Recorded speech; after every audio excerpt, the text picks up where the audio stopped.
From Washington, this is VOA News. I'm Liz Palka reporting. The UN Security Council is again demanding a ceasefire throughout Syria. The council reaffirmed this in a statement following a briefing Friday by the UN envoy for Syria, Staffan de Mistura. The UN Secretary General António Guterres said he profoundly regrets the original resolution passed by the Security Council 3 weeks ago to cease violence in Syria, and it was never implemented. Here's de Mistura. It need not to be this way. Negotiations in Douma in the last few days do show that there is a way to create the conditions to advance the implementation of your resolution 2401. De Mistura explained Russian officials negotiated a ceasefire in Douma with the Jaish al-Islam rebel force that has held for 6 days. 9 people are dead after a Turkish airstrike hit the main hospital in Syria's Afrin on Friday night. That's according to the Syrian Kurdish YPG militia and the Syrian Observatory for Human Rights. Turkey's military has denied hitting civilians in its offensive on the Afrin region, which it launched in January. British Foreign Secretary Boris Johnson said Friday that it was overwhelmingly likely that Russian President Vladimir Putin himself made the decision to use a military-grade nerve toxin to strike down a former Russian agent on English soil. It is overwhelmingly clear that this was directed by Russia, and we await a serious response from the Russians to that global condemnation.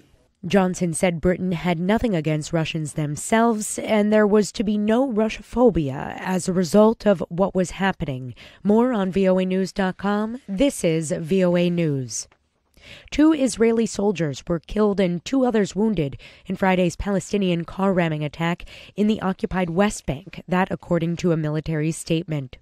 Former South African President Jacob Zuma will face old charges of fraud, racketeering, and money laundering, prosecutors announced on Friday. I am of the view that there are reasonable prospects of a successful prosecution of Mr. Zuma on the charges listed in the indictment. National Prosecuting Authority head Sean Abrahams noted the long history of the reinstated charges against Zuma. They were thrown out by prosecutors nearly a decade ago in a contentious decision that opened the way for him to become president. The charges relate to an arms deal in the 1990s when Zuma was deputy president. He resigned as president last month. More than 4,000 refugees from the Eastern Democratic Republic of Congo have fled to Uganda over the past 3 days. The United Nations Refugee Agency says interethnic violence and sexual abuse is the cause. Agency spokesman Babar Baloch says the refugees recount chilling tales of violence and separation from family members. Armed men are reported to be attacking villages, looting and burning down houses, indiscriminately killing civilian populations, and kidnapping young men and boys. A growing number of reports indicate that the violence is taking on ethnic dimension as tribal groups engage in retaliatory attacks. Baloch tells VOA that 77% of the people fleeing are women and children. South Korean officials are beginning preparations for a summit next month with North Korea. As a report shows, the North had probably begun testing a nuclear reactor as recently as late February. Satellite imagery from just 2 weeks ago showed activity at North Korea's Yongbyon facilities. Friday, President Donald Trump of the United States signed legislation that would allow U.S. officials to travel to Taiwan to meet their Taiwanese counterparts.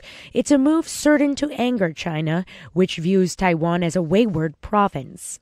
Hong Kong's richest man, Li Ka-shing, announced his retirement, bringing to close a rags-to-riches story that made him a hero to many. He announced Friday he's stepping down from his business empire effective May 10th. Creating Chung Kong Hutchison to be able to create such value for my stockholders and at the same time serve society. This is my legacy. Lee, who is 89 years old, will stay on as a senior advisor even after he steps down as chairman of his company. There are 8 candidates in Sunday's Russian presidential election, including President Putin. More on voanews.com. I'm Liz Palka in Washington. That's the latest world news from VOA.